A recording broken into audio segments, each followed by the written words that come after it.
The results are disappointing. The results are demoralizing, especially the extent of defeat of the opposition. But am I surprised by the results? Probably by the extent of victory, but not by the NDA victory, because from day one, I felt this election was an election where NDA had a clear advantage, structural advantage right from the beginning, something that they never surrendered at any point.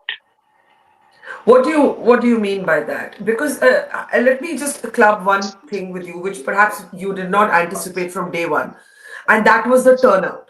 If you look at the turnout in Bihar, which has broken all records, it does show an enthusiasm in the voters to participate in this electoral process, right? So, given that, what do you mean by the structural advantage of NDA? I'll come to turnout. The structural advantage is number one, that NDA is a larger coalition than Mahagathbandhan.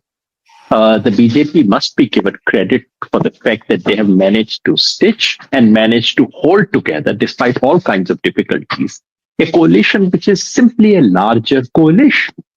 In 2020, it appeared as if both the coalitions were of the same stature, but that was not true because Chirag Paswan was outside.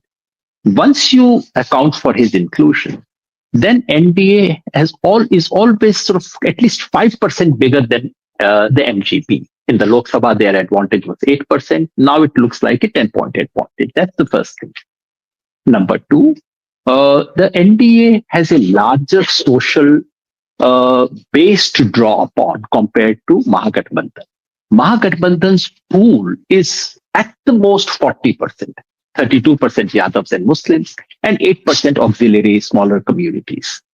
The NDA has at least a 50% pool to draw upon, because their auxiliary, that of the EBCs, is fairly large. So they draw upon a much larger pool. They are a larger social coalition.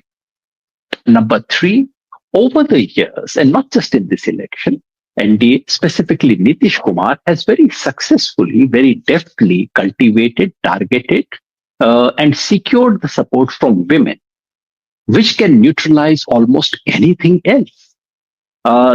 These three political advantages, plus fourth, and I'm not going to say fourth is the only factor. I'm not going to say fourth is the predominant factor.